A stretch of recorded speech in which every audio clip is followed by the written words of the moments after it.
Bien, merci, merci. Bonjour, de se joindre à nous. 14 avril 2021. On a un webinar Day One qui est un peu spécial puisqu'en fait, c'est une forme de masterclass avec un invité de marque, sans jeu de mots, puisque c'est Yannick Chalmé, le directeur juridique groupe de L'Oréal. On va vous parler très spécifiquement de la mise en place d'une feuille de route digitale pour une direction juridique, en l'occurrence la direction juridique de L'Oréal, avec Yannick Chalmé. Comme d'habitude, vous pouvez poser des questions à travers le chat, mais on laissera aussi un moment d'échange avec Yannick pour que vous puissiez poser toutes les questions. On a fait une présentation pour que ce soit aussi bien formellement et précis sur toute la démarche qui a été faite par L'Oréal. Donc, je vais tout de suite partager pour que je puisse donner la parole à Yannick et partager mon écran et mettre en place cette présentation qui, j'espère, va se partager très rapidement. Vous me direz quand vous la voyez.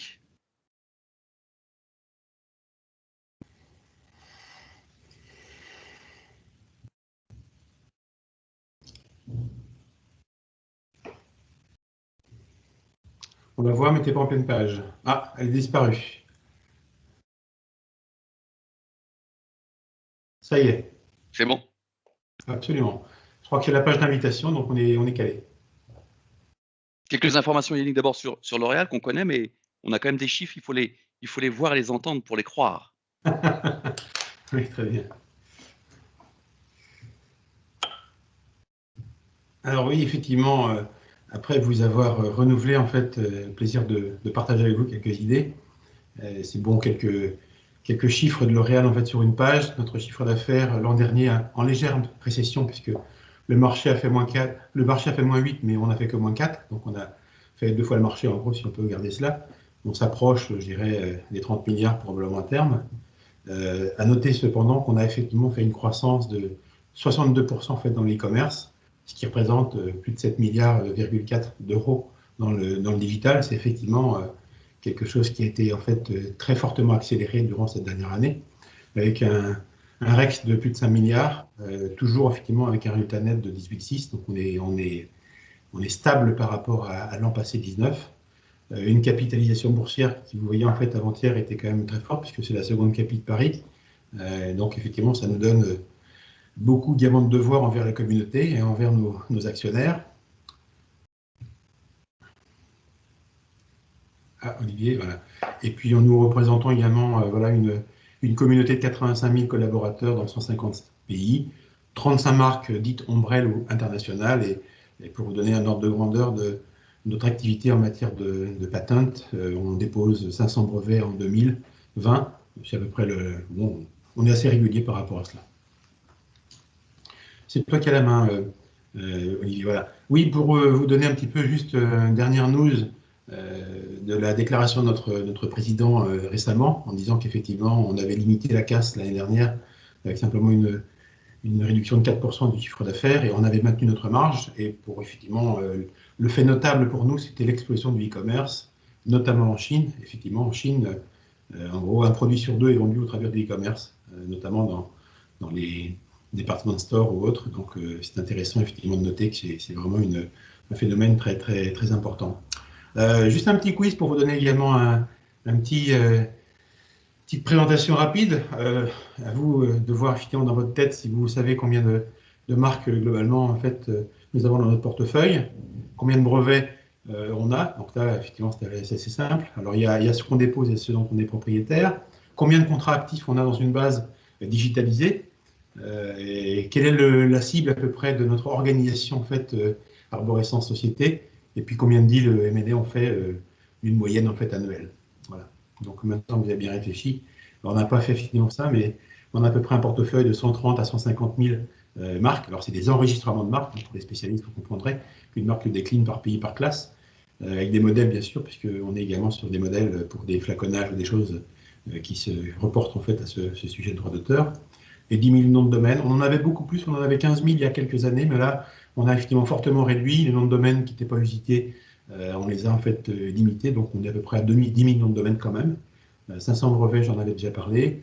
La base de contrats, on vise effectivement 50 000 contrats. C'est un sujet qui sera intéressant à partager avec vous. J'aimerais bien avoir quelques témoignages peut-être, puisque lorsqu'on a calibré outil, je dirais, de gestion des contrats, la question que pose effectivement un prestataire pour nous facturer ou nous dire quel est effectivement le tuyau IT à prévoir, c'est de dire quelle est la cible, combien de contrats avez-vous? Et c'est vrai qu'on est, alors moi j'étais un peu en peine, je suis toujours d'ailleurs en peine pour savoir combien de contrats on a dans le groupe, puisque effectivement on a peut-être un sous-jacent en fait qu'on ne connaît pas, qu'on ignore. Et qu'est-ce qu'un contrat?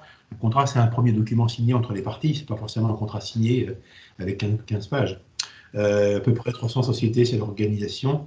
Et puis, on a à peu près 3-4 deals, je dirais, à l'année. Voilà. Alors, une première question. Alors, si il y a une question de savoir comment est-ce qu'on s'organise pour les questions-réponses, Olivier, tu me dis, est-ce que je réponds au fil de l'eau?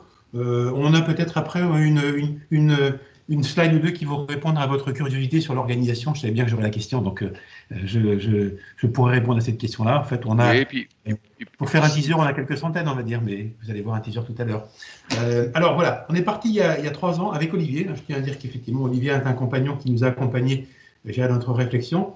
Je trouve que c'est toujours intéressant d'avoir un œil externe qui puisse effectivement nous challenger, nous pousser, puis avoir une visibilité peut-être plus large du marché, de ce qui se fait pour capter en fait ce qui commence et les tendances, et donc c'est précieux. Olivier, tu veux présenter cette slide peut-être pour voir un petit peu quel a été notre chemin de réflexion par rapport au monde qui nous entoure? Oui, merci Yannick. Donc avec l'équipe Day One, on a accompagné depuis, on est content d'avoir accompagné l'équipe L'Oréal sur ces sujets en partant, comme toujours, en partant des tendances du marché et de regarder un petit peu ce qui devait impacter. Donc on était en 2018, hein. On n'avait pas anticipé, désolé, la Covid, mais on avait anticipé un grand nombre de sujets qui se retrouvent aujourd'hui. La globalisation, non, mais les nouveaux business models qui déjà commençaient à se développer très très fortement au niveau des nouvelles aussi typologies de consommation. La Chine et l'Asie qui tirent sur des types de consommation beaucoup importantes et différentes, et différentes formes d'achat avec déjà ce qu'on voyait avec le phygital, hein, un mix entre le physique et le digital, la rapidité du business et puis l'utilisation de la data. Donc on a travaillé avec les équipes pour voir quel était l'impact en termes pour l'équipe juridique, l'ensemble de l'équipe juridique au niveau mondial, avoir à la fois une vision globale et locale, ce qui est comme vous a dit Yannick, hein, 150 pays. Et puis vous allez avoir le détail de l'organisation juridique avec le nombre. C'est beaucoup de pays, beaucoup de juridictions, beaucoup de cultures différentes. Tout ce qui est innovation disruptive et incrémentale, et ça, on l'a vu avec les 500 patents, plus toutes les marques, plus tout le développement. L'IP est quand même le cœur du dispositif est très important dans l'innovation. La concentration au niveau de l'utilisateur. L'utilisateur, c'est le consommateur, c'est le client, c'est le distributeur, c'est l'ensemble des parties prenantes. Et comment est-ce qu'on pouvait regarder pour que la régulation, en essayant d'anticiper, soit plus vue comme une opportunité que comme un frein. Voilà. Et puis de transformer. Donc il y a eu un gros travail de réflexion, même si ça se réduit à une seule slide, mais un gros travail avec derrière beaucoup d'analyse sur ce qu'étaient les tendances du marché, d'abord pour le groupe, et ensuite comment ça pouvait se traduire pour l'équipe juridique.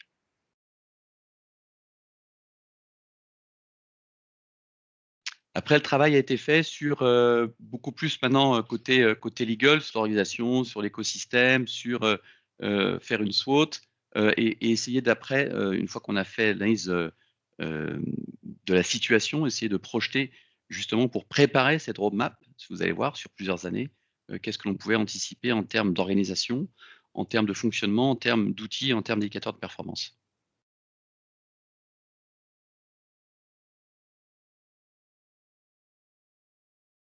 Yannick, tu es en mute. Pardon, effectivement, j'avais coupé mon micro. Merci, Olivier. Oui, merci, Olivier, pour cette transition. Donc, je pense que toute organisation a besoin d'une vision et puis d'un mission statement. Donc, effectivement, on a retravaillé un petit peu la vision en disant, voilà, chez L'Oréal, la direction juridique, par rapport, bien sûr, chacun à sa vision par rapport à son modèle économique, par rapport à l'environnement et son écosystème. Et donc, on a effectivement travaillé cela, en fait, en exercice de foisonnement en équipe pour que ça puisse représenter un petit peu, non pas un fait un top-down, mais une vision qui est au moins partagée par la plupart en fait, des directeurs d'une organisation. Et puis après, il faut la communiquer. Bien sûr, en fait, nos visions et missions sont des choses qui sont assez importantes. Bon, après, chacun s'y retrouve ou pas. Bien évidemment, vous devez avoir forcément votre mission et votre vision propre par rapport à votre sensibilité. Donc, je ne vais pas la lire particulièrement. une chose importante, essentielle, c'est qu'on s'est rendu compte qu'on pouvait partir, après un exercice de foisonnement d'une centaine de personnes, dans tous les sens, puisqu'effectivement, quand on prend une page blanche et que chacun va écrire avec ses post-it ses préférences, on peut sortir avec trop d'indicateurs. Et trop d'indicateurs tue la logique, on a du mal à s'y retrouver. Donc on a essayé de rassembler, et on s'est trouvé que 4 indicateurs, c'était pas mal, parce que ça permet également derrière d'avoir des indicateurs de performance qui sont associés. Et donc les 4 s'affichent à l'écran, donc on peut passer un petit peu de temps, puisque il y a beaucoup travaillé. Pour nous, le premier, effectivement, à la fois dans l'importance, c'est la satisfaction du client, qu'il soit interne et qu'il soit partie prenante externe, parce que pour nous, c'est vraiment ça. On est quand même dans un business de service, puisque le droit, quand même, est un service. C'est comme ça que nous, on le voit, donc l'important, c'était ça comme indicateur. Le deuxième, c'est de dire nous sommes des experts.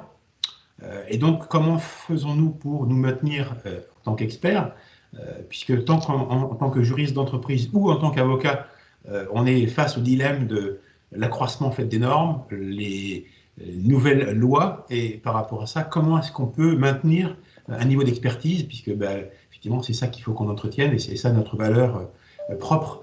Et donc, c'est également un gros challenge qu'on a pour se maintenir à flot, alors qu'on est face à peut-être des montagnes de dossiers à traiter.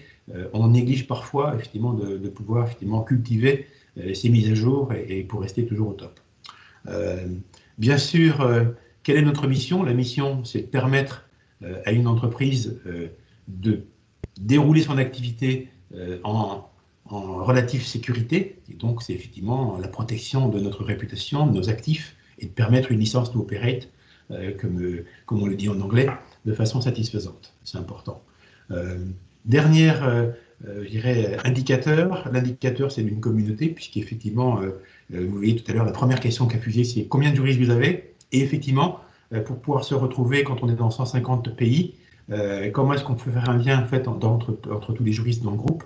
Et donc, comment est-ce qu'on anime une communauté, que les gens se sentent partie d'une communauté, même si parfois, dans un pays, il y a un juriste dans un pays, et effectivement, il faut qu'ils se sentent à la fois partie d'une communauté dans son pays par rapport au business, mais également partie d'une communauté en fait fonctionnelle, qui sont les juristes ou les fonctions associées aux juristes dans le groupe. Donc c'est évidemment là-dessus que nous avons travaillé. Alors ce qui est important de dire, c'est que ce sont 4 domaines de performance, et à l'intérieur, on les a pas mis ici parce que ça pourrait d'ailleurs devenir une masterclass en tant que telle. Il y a des indicateurs de performance qui sont déclinés, qui sont beaucoup plus oui, c'est vrai. précis. Alors on a coupé dans les virages. Je ne vous ai pas finalement mentionné pour chacun de ces indicateurs la façon dont effectivement entre nous et par rapport à nos stakeholders internes, on peut mesurer, je dirais concrètement, si on a été en progrès sur ces différents indicateurs. Donc bien évidemment, il y a un sous-jacent, et donc je pourrais parler à l'occasion si on a éventuellement une autre session sur un sujet particulier sur les indicateurs de performance, mais ça aurait peut-être un petit peu alourdi le débat, et puis ça aurait été peut-être plus, je dirais, micro qu'il ne l'aurait fallu en fait de notre masterclass d'aujourd'hui. Donc voilà. En un mot, peut-être notre organisation. Alors la photographie, elle date de l'an dernier, donc je ne l'ai pas mise à jour volontairement cette année pour des questions de confidentialité. Mais vous voyez un petit peu, on a à peu près 250 à 300 personnes dans le monde, on va dire, dont 200 juristes qualifiés. Les autres 50 à 100 personnes sont des paralegals ou des assistantes qui se répartissent dans 52 pays, qui se répartissent selon la MapMonde. Donc vous voyez, on a quand même en fait, ce qui est logique, une origine, je dirais, française et européenne du groupe, qui montre que c'est là qu'on a effectivement le gros des forces.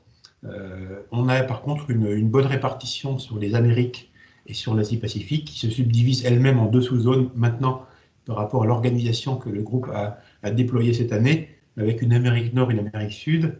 Alors on appelle ça une SAP-MENA et une Asie du Nord, et puis une Afrique subsaharienne, et puis l'Europe. Donc voilà à peu près. Par contre, une chose à noter également, on a toujours un indicateur en tête, c'est de dire il faut que l'organisation reflète l'activité du groupe. Donc là, on a substantiellement maintenant qu'un petit tiers d'effectifs au centre, à l'état-major, et on a plus des 2 tiers, 3 quarts des effectifs qui se situent dans les zones géographiques. Voilà, c'est important. Un indicateur également important, c'est quelle est la parité en fait, des équipes. Tu peux je pense, passer les slides, Olivier. Et donc, la parité est absolument respectée. Alors, elle est peut-être encore plus présente dans une fonction qui se féminise, comme on peut tous le constater, je dirais, dans nos métiers. mais il y a 20 ans, quand j'ai pris mes fonctions au sein du groupe L'Oréal, j'avais aucune femme au comité de direction.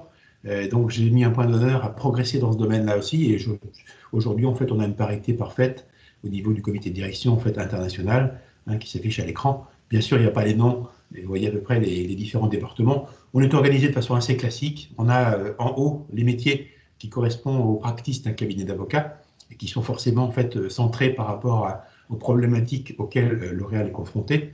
Hein.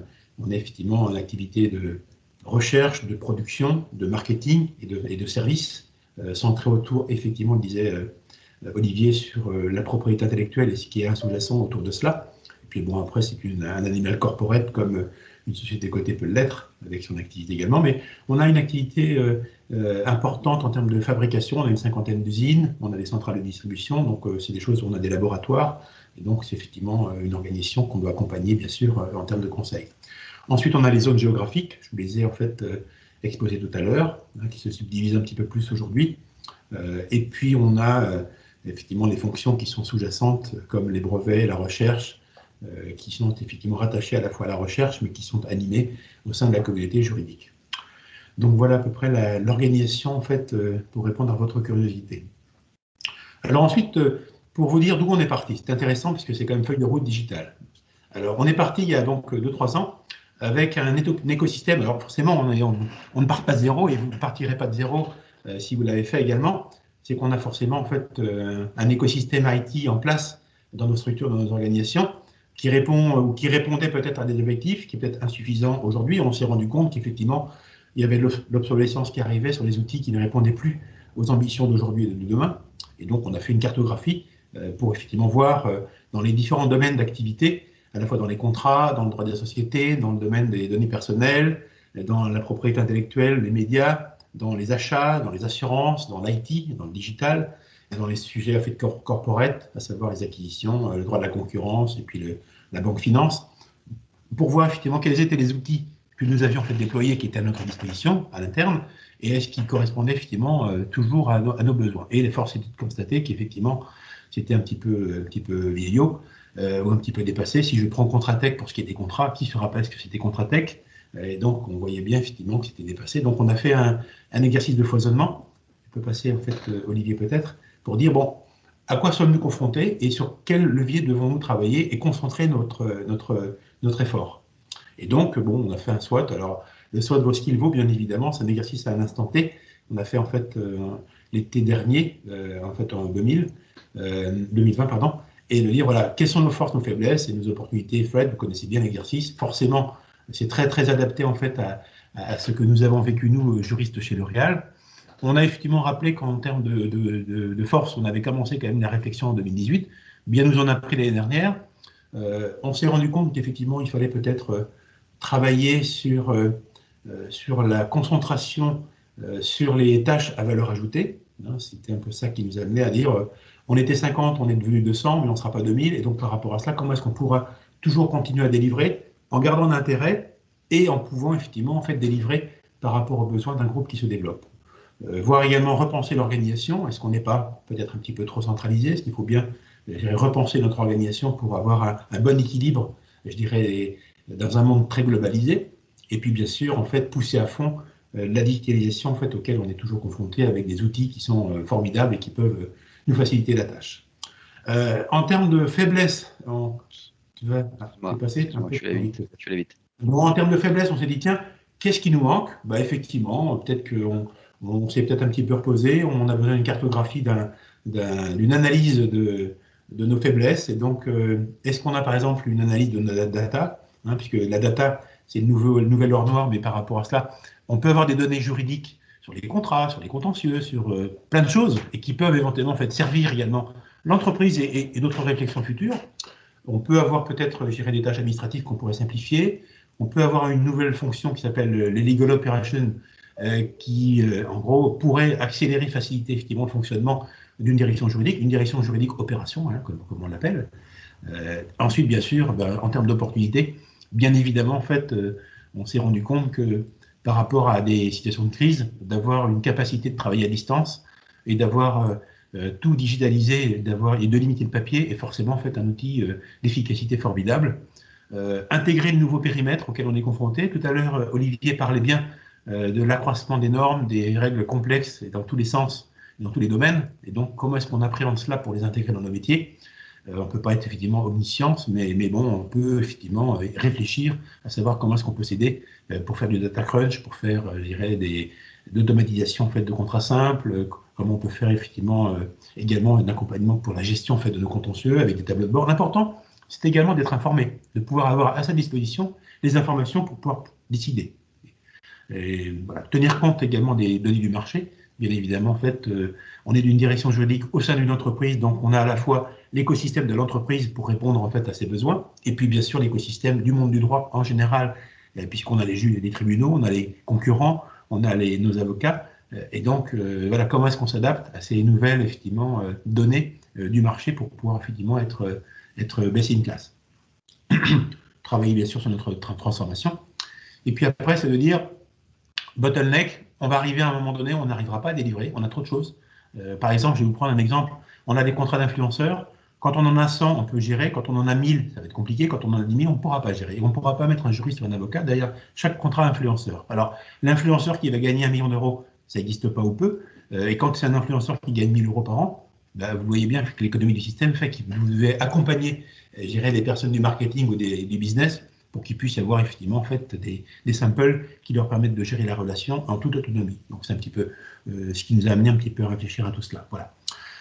Bien évidemment, en fait, l'accroissement de la norme en matière de lutte contre la corruption, lutte contre le droit à la concurrence, les cartels, contre la prise en compte des données personnelles, les attaques cyber, etc., bien sûr, sont des sujets que vous avez forcément rencontrés.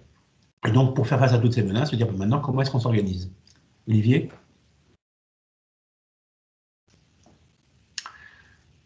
Et donc, Olivier, peut-être que tu pourrais réfléchir et nous dire comment est-ce qu'en 2018, on avait fait cet exercice de foisonnement, partie gauche du tableau. Oui, merci Yannick. On est parti, c'est parti comme toujours, hein, à la belle époque. Vous savez, on faisait des séminaires avec les CODIR dans des châteaux autour de Paris, sans donner de marque du château avec le mot qui va derrière. Mais c'était vraiment le CODIR de Yannick, parce que Yannick a beaucoup employé le mot foisonnement et c'était important que ça vienne à la fois top-down mais surtout bottom-up. Et le CODIR s'est beaucoup investi sur ces sujets. Au-delà du CODIR, on a travaillé ces sujets Olivier, Vas-y juste Yannick, je pour t'en te prie. dire, puisque effectivement, en fait, CODIR est restrictif. Et justement, en fait, j'ai voulu être inclusif dans cette démarche pour dire non, il n'y a pas que le CODIR. C'est effectivement des gens qui étaient dans le CODIR, mais pas que dans le CODIR, qui avaient quelque chose à contribuer ou qui paraissaient intéressants d'écouter. Et donc, on a élargi pour doubler en gros le CODIR. D'abord, c'était un CODIR international avec des gens qui venaient de tous horizons pour justement avoir le bénéfice de leur œil et puis d'avoir une agitation d'idées qui était importante.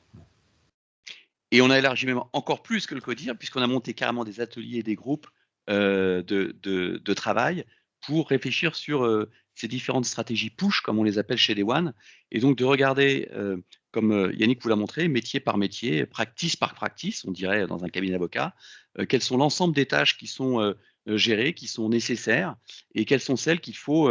On va démarrer par celles qu'il faut bien sûr arrêter, hein, stop it, c'est-à-dire qu'on a regardé quelles étaient celles qu'il fallait absolument arrêter parce qu'elles n'étaient pas utiles, nécessaires ou n'apportaient pas de valeur ou ne protégeaient pas un risque, n'étaient pas liées à la vision ou à la mission, quelles étaient celles qu'il fallait déléguer vers du junior, vers du paralegal, vers des assistantes. Yannick a expliqué, une organisation juridique, ce sont des juristes, mais ce sont aussi des paralegals, ce sont aussi des assistantes. Donc cette notion de push down, où vous voyez 45 idées de ce foisonnement, a donné des opportunités de pousser vers plus junior, plus paralegal ou plus assistante un certain nombre de points.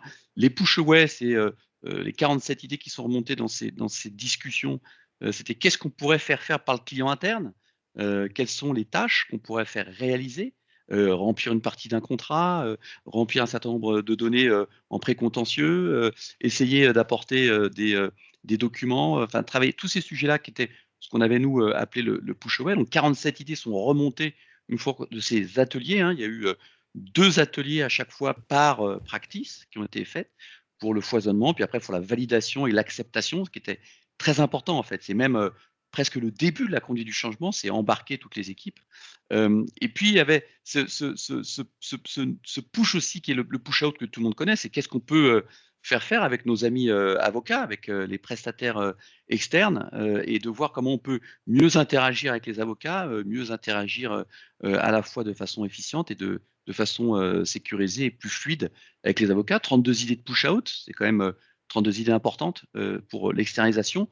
Au-delà des avocats aussi, les nouvelles formes d'offres qu'il y a sur le marché, les alternatives legal service providers, ou toute autre forme nouvelle que l'on a aujourd'hui sur le marché en termes d'offres sur l'industrie du droit.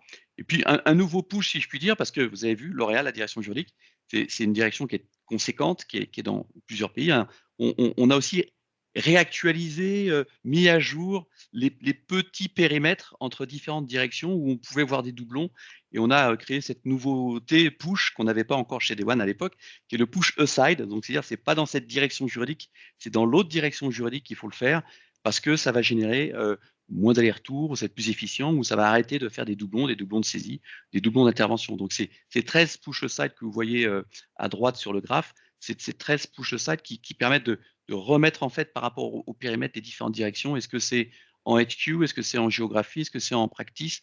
Et ça, c'était important de revoir un petit peu ces choses-là. Et puis, on a eu ce qu'on cherchait, c'est qu'on a eu 62 idées de digitalisation, c'est-à-dire d'automatisation potentielle, hein, on n'est que dans le potentiel. Lorsqu'on fait cet exercice-là, toutes les idées sont prises, sont revues, et on a remonté 62 idées qui étaient assez importantes et intéressantes. Avec derrière, on avait quand même, j'aurais pu commencer par ça, mais un objectif qui était très clair, c'était comment est-ce que l'on fait pour que les juristes se focalisent sur la valeur ajoutée, comment est-ce que l'on fait pour développer ce qu'on appelle maintenant le self-service, c'est-à-dire qu'on puisse accélérer la capacité au business de faire du business, mais avec ce qu'a dit Yannick, c'est-à-dire avec un support au meilleur niveau de l'expertise juridique et un support de la maîtrise des risques, la protection des marques et de la réputation et des actifs. Et puis, pour ça, ça nécessitait ce qu'a dit Gartner à Harvard appelle la smart collaboration, c'est-à-dire comment est-ce qu'on travaille mieux ensemble, nous au sein de la direction juridique, ou nous entre la direction juridique et le business. Donc ces sujets ont vraiment embarqué un grand nombre de personnes au sein de la direction juridique. Les assistantes ont fait partie aussi de ces travaux-là pour pouvoir donner les idées, et l'ensemble des juristes et des paralegals en ont fait partie, et ça a donné une restitution auprès des équipes pour voir comment on pouvait derrière générer des plans d'action très précis. C'est qu'une seule slide, mais je peux vous dire qu'il y a beaucoup de travail derrière des équipes.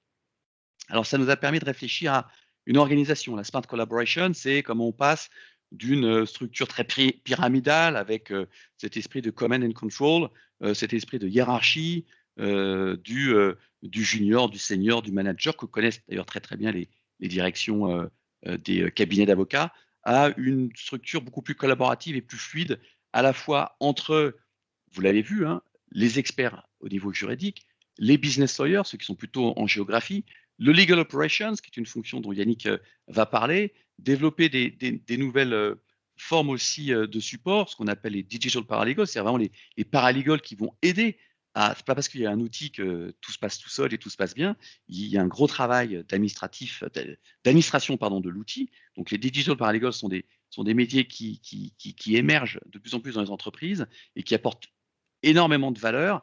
Et puis tout ça avec un sous-jacent à la fois de technologie, d'intelligence artificielle et de machine learning. Et comment ce cube, ce Rubik's Cube, diraient les gens de ma génération, en fait fonctionne et s'articule avec l'ensemble des parties prenantes, que ce soit le business ou les DMI, hein, direction marketing international, qui sont très importantes chez L'Oréal, comme vous pouvez l'imaginer, les zones, la géographie, les RH, la finance, l'IT, et toutes les autres fonctions ou la transformation du groupe. Donc c'était essayer d'imaginer non seulement comment on répartit, on revoit les tâches, qui fait quoi, qui ou quoi fait quoi, hein, parce que ça peut être la machine, ce mix humain-machine qui a été revu, et puis ce fonctionnement, cette smart collaboration au sein de L'Oréal. Et donc ça a permis à avoir 4 points de focalisation importants pour Yannick avec ses équipes. Alors effectivement, ça s'est traduit en disant, bon, sur quel axe on va travailler? On a d'abord travaillé sur la clarification peut-être en termes de structure et donc de rôle entre les régions, le siège et les pays. On n'a toujours pas fini parce que c'est un process que je pense qu'il faut revoir régulièrement et qui est évolutif.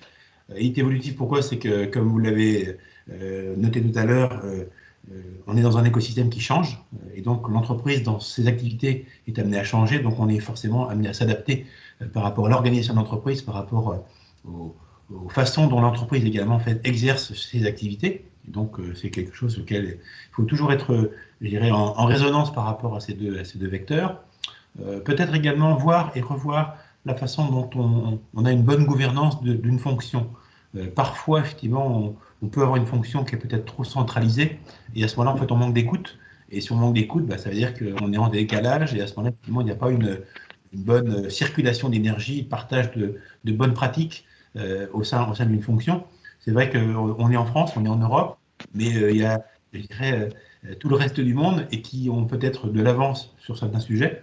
Il y a quelque temps, on avait par exemple un pays, l'Australie, qui est en avance en matière de gestion effectivement digitalisée de certaines automatisations de contrats. On s'est dit, tiens, c'est intéressant, ça paraissait curieux il y a 10 ans, mais aujourd'hui, on est en plein dedans. Et donc, moi, je vous engage et je vous invite bien à réfléchir en disant, bon, avez-vous suffisamment d'écoute et de prise d'échange avec l'ensemble de vos équipes dans le monde pour pouvoir effectivement prendre les meilleures idées là où elles se trouvent, tout simplement. Je crois que c'est important. Le troisième point, c'était de dire comment est-ce qu'on peut tirer en fait profit des nouveaux outils. Alors on parle des legal tech, c'est effectivement le jargon qui est utilisé, mais c'est de dire voilà comment est-ce qu'on peut tirer parti des outils nouveaux qui viennent, qui se modernisent pour être plus efficace. Et ça c'est valable pour les juristes comme pour les avocats. On sait qu'effectivement les avocats ne communiquent pas beaucoup dessus. Peut-être que, alors, par malice, peut-être, on va dire que ça permettrait aux clients de mieux négocier en fait des honoraires, puisqu'effectivement, si on sait qu'ils vont passer beaucoup moins de temps à faire du crunch, ça veut dire qu'on va payer uniquement en fait leur travail sur la valeur ajoutée. Mais en interne, c'est pareil pour les juristes, on n'a pas du tout de pourrite par rapport à cela. Et je pense de travailler sur des sujets qui sont vraiment à meilleure valeur ajoutée, c'est important. Je pense que nos clients le comprennent tout à fait. Alors, on n'en est pas encore au RPA, Robotic Process Automation, mais c'est vraiment vers ça qu'il faut tendre. Sans parler de l'intelligence artificielle, mais c'est effectivement de dire comment est-ce qu'on peut appréhender des tâches répétitives, boring, sans forcément grosse valeur ajoutée, pour également le win-win, c'est de dire on gagne du côté juridique en réduisant en fait ces tâches répétitives et on augmente l'autonomie par ailleurs des clients qui sont ravis de pouvoir être autonomes, puisque maintenant aujourd'hui on travaille en remote basis avec son ordinateur, avec son téléphone, et de pouvoir une autonomie de signature d'un contrat ou d'avancer effectivement sur un projet, à mon avis c'est quand même un gisement en fait, je dirais, d'efficience qui est intéressant. Ça, c'était le troisième sujet. Le quatrième sujet, c'est de dire, voilà, comment est-ce qu'également on peut revisiter notre organisation. On est un petit peu en retard, je pense, en France et en Europe, surtout en France peut-être, sur ce qu'on appelle la fonction d'un directeur juridique des opérations. Alors, ce n'est pas vraiment, en fait, le rôle d'un secrétaire général qu'on a vu apparaître il y a 20 ans dans les cabinets d'avocats. C'est un petit peu différent, c'est un petit peu plus ambitieux que cela, puisque c'est généralement un secrétaire général de cabinet, il va plutôt être focalisé, je pense, sur ce qui se passe dans le pays, alors qu'un directeur juridique des opérations, il va être plutôt monde par rapport à la façon dont la fonction opère. Mais bon, il y a quand même un parallèle intéressant par rapport à cela. Et donc, c'est de dire, effectivement, si on regarde aujourd'hui le SBF, bon, je pense qu'on doit avoir en fait un petit quart ou un petit cinquième simplement des groupes qui en sont dotés. C'est quelque chose qui va se développer fortement, puisqu'effectivement, ça va permettre justement d'accélérer la transformation en fait digitale, je dirais, des équipes. Effectivement, alors c'est pas quelqu'un qui va être chef de projet, puisqu'il va s'appuyer sur les chefs de projet, sur les différents sujets. Enfin, c'est comme ça que nous, on a vu les choses, ou que j'ai vu les choses pour pouvoir en fait la développer. Par contre, animer un site intranet, vérifier que les formations par rapport aux 4 KPI tout à l'heure que je vous ai présentés sont bien en fait en route et qu'effectivement c'est quelqu'un qui va faire, je dirais, la clause des 4 coins pour s'assurer qu'effectivement en fait les différents sujets sont balayés, avancés. Et c'est un relais formidable, je dirais plus précis peut-être que ne peut le faire un directeur juridique central qui est effectivement peut-être par Mons et par Vaux aussi, et donc qui est vraiment un bras droit du directeur juridique pour l'accompagner et aider les équipes dans le développement de tous ces process et procédés. Voilà. Et puis derrière, bien sûr, ça va être quelqu'un qui va permettre de mettre à jour constamment la feuille de route de transformation digitale et autres, de changement du management par rapport à cela. Puisqu'effectivement, l'intitulé c'était la feuille de route digitale, et une des caractéristiques qu'on s'en rend compte au fur et à mesure, c'est que on a imaginé quelque chose, mais ce quelque chose va être évolutif au fur et à mesure de son déploiement, l'arrivée de nouvelles, je dirais, problématiques, nouveaux outils. Et donc, effectivement, il faut toujours ne pas être figé. L'agilité, je pense, c'est un maître mot par rapport à cela. Et forcément, d'avoir quelqu'un qui est en charge d'être observateur pour aller à la rencontre d'autres grands groupes, d'autres collègues de groupes en France et dans le monde, pour pouvoir voir ce qui commence et pour pouvoir s'en saisir, ce qui est un bon manifesto en fait, chez L'Oréal par rapport à cela, pour justement toujours viser effectivement d'être best in class. Hein, c'est un jargon bien sûr qu'on a tous en tête. Olivier, tu peux peut-être repasser? Oui, sur Legal Operations, peut-être un mot. C'est vraiment un sujet qu'il faut regarder en termes d'organisation pour optimiser l'organisation, alors que vous ayez les moyens de recruter un Legal Operations ou que vous puissiez répartir un certain nombre de fonctions qui dépendent de ce qu'on appelle Legal Operations en fonction de vos juristes ou que vous l'externalisiez. C'est un sujet qui est important pour voir comment est-ce que l'organisation et la façon de supporter au mieux les juristes pour qu'ils se focalisent sur la valeur ajoutée puisse être faite de façon différente et efficiente. Voilà. Puis j'en profite pour rappeler qu'on a monté en 2018, hein, quand même, ça fait 3 ans, un cercle des Legal Ops à Day One. Donc si vous avez des Legal Operations qui viennent nous voir, on fait beaucoup d'échanges toutes les 6 semaines avec tous les Legal Ops du marché. C'est toujours intéressant de partager entre cette nouvelle fonction et entre ces différentes personnes. Sur le futur écosystème, Yannick?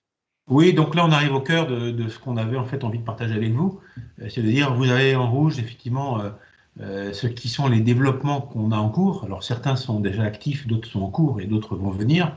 Hein, mais c'est un petit peu une feuille de route qui se décale. Alors, sur 3 ans et avec une vision à 10 ans, hein, 2020-2030, c'est un petit peu comme ça qu'on l'a conçu.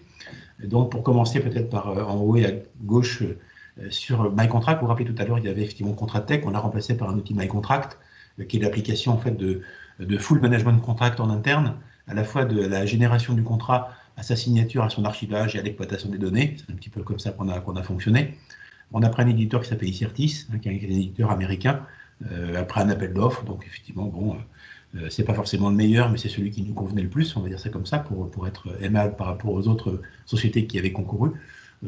On est en cours de déploiement. C'est un projet très ambitieux, hein, puisqu'effectivement, on s'était dit aujourd'hui, combien de contrats on a? Entre 50 000 et 100 000, en gros, on ne savait pas. Puisque qu'est-ce qu'un contrat? On va dire qu'effectivement, quand on a en fait un échange de mails avec un pharmacien, on a un contrat. Quand on a un échange de mails avec un distributeur en fait d'un point de vente retail, c'est un contrat. Donc effectivement, il peut y avoir en fait, vous imaginez en fait beaucoup de choses. Donc aujourd'hui, on a déployé, je dirais, cet outil dans 2 pilotes, avec un pilote qui était dans un pays important qui est la Chine et l'autre pays qui était la France, mais uniquement dans un département fonctionnel qui était la recherche. On s'est dit tiens, c'est des 2 pilotes, et puis derrière on déploie. On a déployé bien sûr immédiatement en fait lors du Covid pour avoir la signature électronique en place. Donc c'est un volet différent d'Icertis, c'est DocuSign bien sûr. Il y a d'autres applications, mais celle-là nous paraissait très intéressante. Et effectivement, on a aujourd'hui plus de 10 000 ou 12 000 en fait contrats dans la base. Actifs, bien sûr, la moitié signée de façon électronique, les autres de façon plus traditionnelle. On a 2000 utilisateurs, on en vise à terme 20 000 ou 30 000, on va voir comment ça se passe. Sur 85 000 salariés dans le groupe, on se dit, bon, aujourd'hui on est 300 juristes ou paralegals à utiliser et faire ces contrats, et je pense qu'à terme on sera 3 000 voire 30 000 à l'utiliser, et donc c'est une architecture effectivement à penser sur le long terme par rapport à cela. Voilà.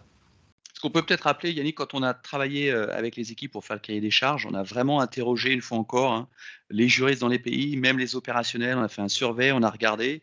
Alors des fois on a des surprises, hein, on s'aperçoit que certains ont déjà des outils, d'autres sont en train d'en mettre en place, etc. Donc faut les embarquer, faut regarder l'ensemble des sujets, des fonctionnalités, et puis voir comment est-ce qu'à un moment donné, on peut ressaisir tout ça derrière un projet qui est le projet qui est MyContract qui est piloté. Oui. Parce que ça transforme tout le groupe. Hein. Oui. Quand on parle de 3 000 ou 30 000 à terme, c'est pas 30 000 juristes, Oui, alors, hein, c'est 30 000 opérationnels. C'est pas des gens 30 000 qui peuvent personnes demander en self-service. Hein. En self-service, ça peut être intéressant sur les 3 000. Alors, je précise, c'est pas 30 000 personnes qui vont être acteurs dans la base contrat. Non. Utilisateurs, mais on vise plus modestement probablement 10 000. Déjà, ce sera énorme. Hein, c'est important. Mais effectivement, je pense qu'on gère la mutualisation dans la durée. Je pense que quand on a un pays, une zone qui a développé un outil propre dans sa langue par rapport à ses besoins propres, qui a fait un investissement financier, il doit l'amortir. Et donc, voilà, il ne faut pas non plus en fait brusquer l'investissement personnel que les gens ont fait, dans de changements faits d'état d'esprit également pour passer sur un outil. L'important, c'est qu'il soit passé sur un outil, peu importe lequel. Par contre, effectivement, sur le moyen long terme, il faut vraiment avoir un outil unique pour pouvoir mutualiser, pour avoir en fait un tableau de bord global.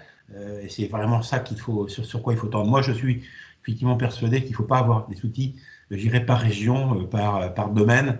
Sinon, en fait, ça engendre une complexité de tuyaux qui n'est pas satisfaisante. L'autre qu'on a également en cours de déploiement, c'est un outil de gestion des contentieux. Donc, bon, on a pris Thémis, c'est un autre éditeur qui est Legal Suite. Bon, effectivement, c'est celui qu'on a retenu également après un appel d'offres. Donc, bon, c'est pareil, c'est une solution qui nous convient, qui n'est pas forcément la meilleure du marché par rapport à vos besoins. Ça, c'est totalement propre, mais je pense qu'il faut en avoir un. Pareil, il y a quelques années, on s'était dit, bon, est-ce qu'il faut en avoir un ou pas? C'est effectivement une porte d'entrée pour un phishing expedition d'un concurrent, d'une autorité, mais je pense qu'on a mieux en fait à l'avoir que de ne pas l'avoir dorénavant, pardon. Et par contre, bah, c'est savoir comment est-ce qu'on l'enregistre, hein, comment est-ce qu'on libelle les choses, et donc il ne faut pas que ce soit auto-incriminant, mais à mon avis, on peut avoir une transparence par rapport à une base. Il y a plus d'intérêt à l'avoir pour manager en fait correctement en fait, sur une base mondiale ces contentieux plutôt que de ne pas l'avoir. Je suis assez convaincu par rapport à cela. Signature électronique, c'est un no-brainer, bien sûr, vous l'avez tous. Voilà. SharePoint, c'est effectivement quelque chose qu'on va. Ensuite, outils peut-être droit des sociétés. Là, c'est pareil, on n'est pas une banque finance, donc c'est un peu différent aussi. On a par contre, effectivement, bon, 300-400 sociétés. Bon, c'est important, mais modeste hein, par rapport à des confrères qui en ont peut-être plusieurs milliers. On a effectivement évolué, on a switché sur D-Trust, une base société qui nous paraît assez intéressante. Elle ne fait pas tout, parce qu'effectivement, pour la gestion des délégations de pouvoir, par exemple, bon, on a un petit peu, voilà, ça coince un petit peu. Je trouve que là, ils auraient pu être plus ambitieux. Hein, c'est un message que je leur passe par votre intermédiaire. Je pense que là, il y a un sujet, effectivement, de déploiement de meilleurs outils. Je suis d'ailleurs à votre écoute. Si vous avez des bons outils qui pourraient effectivement plugger de façon automatique les délégations de pouvoir à partir de l'outil société, soit en base communicante de l'une à l'autre, là, effectivement, on a encore un effort à faire, je pense. Données personnelles, c'est en plein boom depuis effectivement la mise en œuvre, bien sûr, du GDPR, avec, bon, pour ce qui est des développements, notamment chez nous, du privacy by design. Quand on a un projet, on voit tout de suite effectivement quel va être l'impact, et donc on va intégrer la donnée personnelle et dans la construction du projet, dans l'architecture du projet, hein, de l'origine. Et donc là, il a fallu effectivement un travail fondamental pour pouvoir intégrer cette donnée, et bien sûr faire un impact assessment par rapport à l'intégration nécessaire du critère en fait de données personnelles. Tout ça effectivement doit se retrouver dans un tableau de bord global, hein, et puis bien sûr ServiceNow, qui est un service effectivement un éditeur intéressant qui permet également d'avoir un outil assez intéressant sur la tenue d'un registre que nous impose le GDPR au moins en Europe, et qui est effectivement un outil assez efficace, je trouve. Pour ce qui est des acquisitions du domaine du droit de la concurrence et banque finance, qui sont des choses également qu'on a, on est passé également sur... alors, on n'y est pas encore, mais je pense qu'il faut vraiment qu'on développe un chatbot ou plusieurs chatbots. Le problème, c'est qu'il faut que ça crée du temps. Il faut que ce soit des gens qui soient seniors et avec une bonne maturité pour développer l'outil. Je pense que c'est simplement une question de moyens et de temps pour pouvoir le faire. On n'y est pas encore, mais voilà, j'ai quelques projets. Mais bon, les 2 dernières années ont été quand même très consommatrices de temps et d'énergie. Donc, on a effectivement appliqué ce que nous disait Olivier, c'est on se concentre sur les gros sujets, et puis après, effectivement, vous pouvez vous traiter sur les autres sujets. Le stockage également et la sécurisation de l'information, je pense que c'est important également, hein, de dire voilà, où est-ce qu'on stocke et comment est-ce qu'on peut avoir accès, puisqu'effectivement, le stockage papier dans des armoires inifugées, c'est bien, mais d'avoir ça en fait digitalisé, forcément, c'est une richesse incroyable d'exploitation qui est forcément intéressante. Alors, IT Digital, on n'a rien, mais parce qu'on n'a pas rempli la case, mais elle se déploie bien sûr en fait dans toutes les autres applications qui sont à l'écran. Sur les assurances, bien sûr, les assurances sont gérées au sein de la direction juridique chez nous, et ils sont bien sûr partenaires sur les sujets d'application en matière de contentieux, et bien sûr, et puis pour ce qui est de la remontée, par exemple, des valeurs, on doit avoir à peu près 400 sites industriels ou bureaux dans le groupe, et donc on doit les assurer, on doit gérer effectivement les pertes d'exploitation, et donc avant, ça donnait lieu en fait à une complexité redoutable de pouvoir effectivement interroger chacun des sites sur les valeurs assurées, le business à assurer. Et aujourd'hui, c'est fait en fait de façon digitalisée. En fait, on a gagné un temps incroyable effectivement dans le déploiement de cet outil. Alors, on n'est pas une boîte d'assurance, donc probablement que les boîtes d'assurance ont des sujets effectivement beaucoup plus sophistiqués, mais c'est leur métier. Pour une boîte industrielle, je trouve qu'on a développé un outil formidable et qui était assez efficace par rapport à cela. Ensuite, le cœur de métier chez nous, c'est la propriété intellectuelle, donc les marques, les droits d'auteur, les brevets, les médias. Donc, on avait Diam, Sedgis et Dartien IP, des éditeurs et des outils qu'on avait en place, on les a gardés, qui sont toujours efficaces, et des full web pour la plupart. Par contre, base anti-contrefaçon, sujet important, sujet intéressant pour nous, hein, c'est un sujet d'actualité pour nous, bien sûr, par rapport à notre domaine d'activité. C'est moins important pour la plupart d'entre vous peut-être par rapport à votre domaine, mais c'est des sujets qui sont intéressants. Avoir construit un tableau de bord en matière de propriété intellectuelle, c'est intéressant. C'est-à-dire également avoir effectivement une fluidité dans les prises de décision, puisque vous pouvez imaginer qu'on a des milliers de marketing dans tous les coins du monde qui font plein de projets. On a à peu près 600 lancements de produits par an.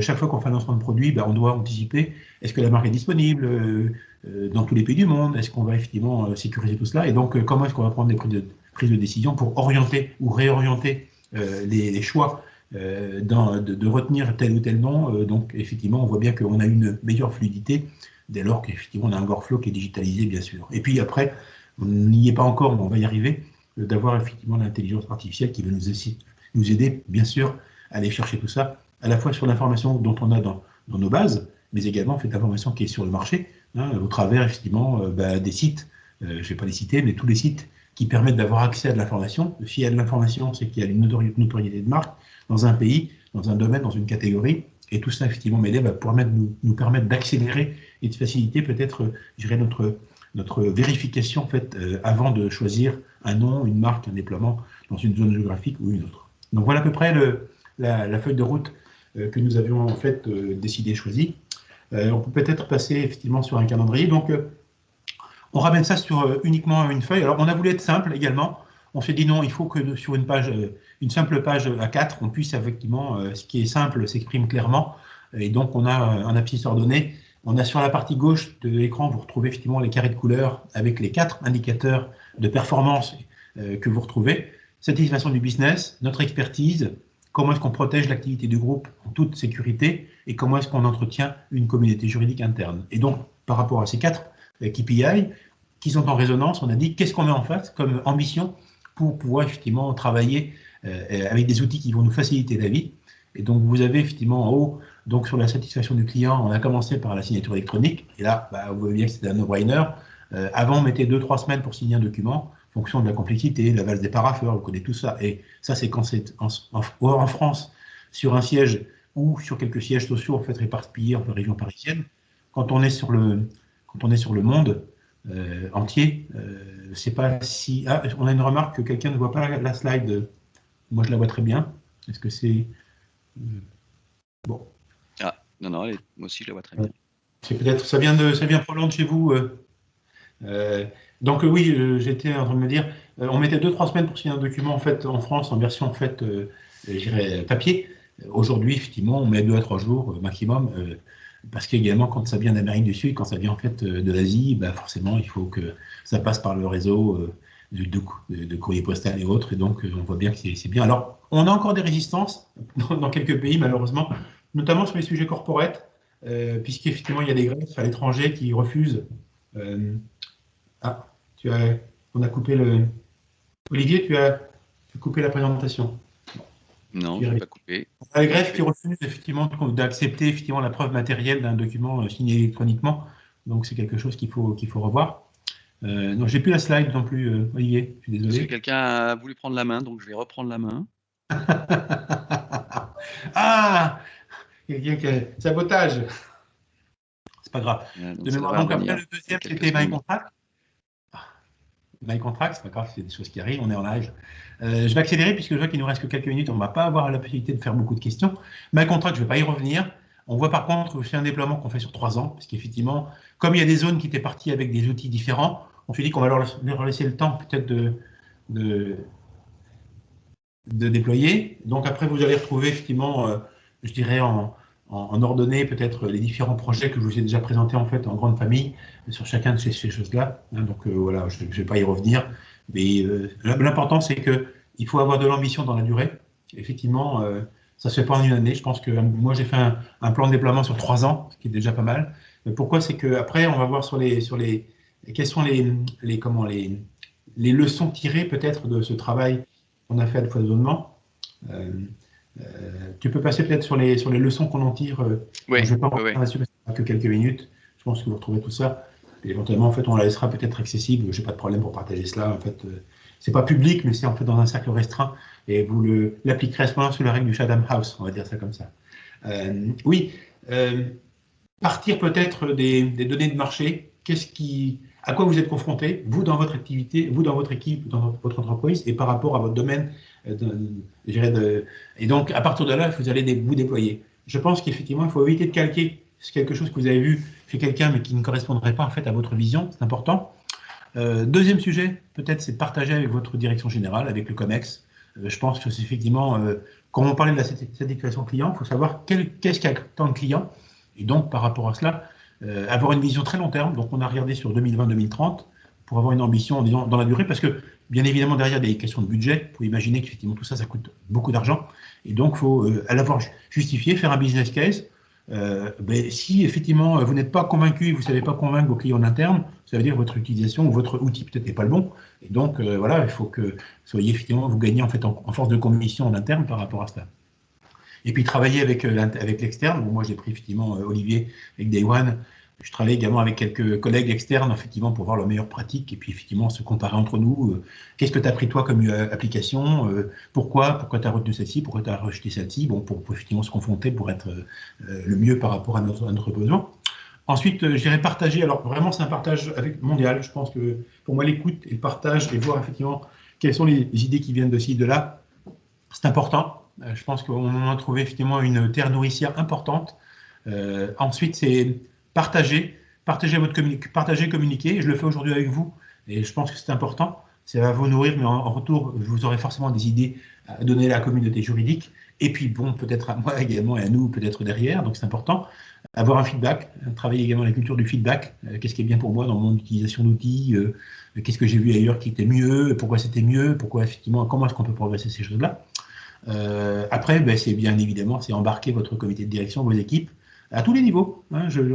J'ai mis vraiment l'accent pour dire, voilà, une assistante juridique qui peut avoir un petit peu une réticence, parce que la matière juridique n'est pas sa feuille de route, elle est un peu perdue, elle a un petit peu de réticence par rapport à ça, mais chacun le fait à son niveau. Et on voit bien qu'avec la digitalisation, la signature électronique, on a en fait un gisement incroyable et un enrichissement en fait, de ces professions qui faisaient des choses répétitives et routinières et qui vont passer sur une autre dimension, qui serait plus intéressante pour elles également.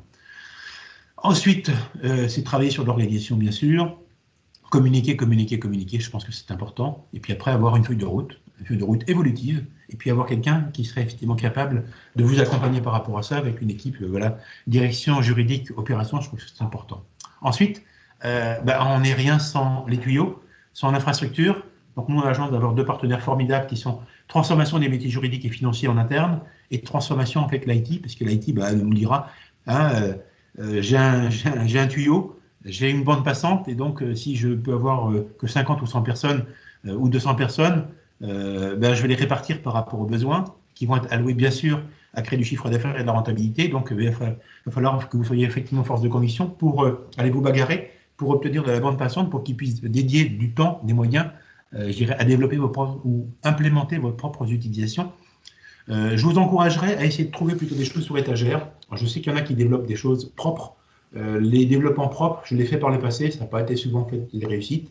Et puis après, même quand il y arrive péniblement, ça s'est figé, parce que si vous n'avez pas un éditeur derrière qui va être évolutif par rapport à ce qui se passe en évolution également du marché, vous allez être figé et il va falloir repasser sur une autre application derrière. Et à mon avis, vous allez peut-être gagner du temps, quelque chose qui sera très, très customisé, mais après, dans la durée, posez-vous la question de savoir si ce sera toujours adapté. Donc moi, les choses qui sont effectivement sur le marché, elles sont peut-être plus évolutives dans le temps. Donc voilà ce que j'en retire également. Et il y a beaucoup de beaux outils et de belles offres aujourd'hui sur le marché, ce qui n'était pas forcément le cas il y a une dizaine d'années. Donc beaucoup de bibliothèques. Avant de passer à vos questions peut-être, on va passer sur la dernière slide qui est de dire, voilà, et derrière communiquer. Et effectivement, vous devez effectivement avoir un manifesto et donc travailler également par rapport au propre domaine d'activité. We make beauty legal, on legal beautiful. Quelque chose qui est sorti d'une des juristes d'une équipe Europe chez nous, qui est d'origine polonaise, qui nous a trouvé ce slogan et qui est formidable. Donc on l'a pris, on l'a intégré et on le communique. Et je pense que c'est important également d'avoir une visibilité. Et c'est effectivement, je dirais, une feuille de route digitale. Travailler également votre dimension réorientation digitale d'une fonction. Ça change et ça changera peut-être le regard porté par le business et vos stakeholders internes sur une fonction juridique, qui est parfois effectivement regardée de façon un petit peu technocratique, les empêcheurs de tourner en rond, les gens qui ont des veto rights. Mais effectivement, quand vous vous positionnez de façon un petit peu plus originale, en disant tiens, effectivement, ils regarderont peut-être votre fonction de façon un petit peu différente, et c'est quelque chose qui est intéressant à travailler également dans votre image future. Voilà ce qu'on voulait partager. Il est juste 10 heures, on a mis une petite heure à présenter cela. Alors, c'est un petit peu frustrant, mais on peut peut-être passer 5 à 10 minutes de plus en questions-réponses pour ne pas vous frustrer trop. Je comprendrais très bien que certains doivent partir parce qu'ils ont d'autres engagements. On a été un petit peu court, je suis désolé. Olivier, je t'ai pris peut-être un petit peu la parole sur la fin. Si tu veux compléter, tu peux peut-être. Non, il n'y a aucun souci. Client first, toujours, et satisfaction client en premier. Ça marche aussi pour Day One. Si vous avez quelques questions, je sais qu'on essaie de finir toujours à l'heure parce que d'autres ont des calls, ont des Teams, ont des Zoom, ont des WebEx qui vont démarrer. Si quelqu'un a une question ou pas, sinon on les prendra offline, bien évidemment.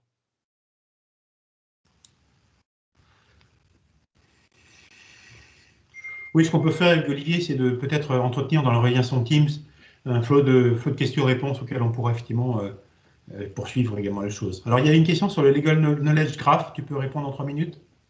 Oui, bah, la meilleure façon de savoir qu'est-ce que le Knowledge Graph, c'est vous allez sur Google, vous tapez n'importe quel nom, alors tapons Bill Gates pour voir, et vous allez découvrir 2 choses. La première, c'est, je ne sais plus combien il y a de millions de réponses sous Bill Gates, et puis de l'autre côté, vous avez à droite une petite colonne où vous allez avoir sa photo, ses livres, le nom de sa femme, sa date de naissance, éventuellement d'autres CEO. Voilà, c'est ça le Knowledge Graph. C'est comment en fait il va pouvoir, par rapport à une seule question, remettre sous un format très visible, graphe, un grand nombre d'autres documents qui font corrélation. Donc l'idée, c'est de voir comment est-ce qu'on pourrait, en posant une question sur j'ai besoin de faire un contrat de distribution dans tel pays, bah, remonter les templates, les contrats, les juristes qui l'ont fait, les contentieux qui ont été liés, etc. Donc comment est-ce qu'on va optimiser sous un format très visible et très lisible l'ensemble des éléments de connaissance de la direction juridique. Voilà. Emmanuel nous demande quel type de profil pour LegalOps. Bah, c'est un type interne. Je te laisse Yannick répondre. Oui, alors, c'est vrai que j'ai privilégié en fait l'interne. Si je n'avais pas trouvé en interne, j'aurais regardé en externe, mais j'ai voulu regarder en interne. Et je trouvais qu'effectivement, d'avoir un profil. Alors, plutôt un profil juridique, mais pas que, parce que je me suis dit, d'ailleurs, mon appel d'offres interne était de dire un juriste, c'est bien, mais bon, si des gens qui viennent du métier finance, du métier de la conformité, d'autres métiers, effectivement, même du business, puisque à la limite, c'est des gens qui ne vont pas forcément pratiquer le droit. Comprendre le droit, c'est important, donc c'est intéressant. Et finalement, j'ai pris une directrice juridique d'un pays étranger, qui est effectivement déjà avec une bonne maturité, une expérience. Pourquoi? C'est qu'effectivement, ça permet également à la fois d'allier le métier du droit, une maturité. C'est une personne également qui avait travaillé chez nous en correspondante éthique, qui était également en fait chargée des affaires publiques, et donc en termes de communication, avait effectivement pas mal d'atouts et allié à la fois un profil très international et de capacité effectivement à entrer. Alors, le temps de lancer ça, c'est qu'elle est en train de prendre ses fonctions, donc on ne peut pas trop en parler pour l'instant. Mais voilà, elle nous vient d'outre-Atlantique, c'est une Canadienne, et je lui souhaite succès en fait dans ses nouvelles fonctions. Voilà.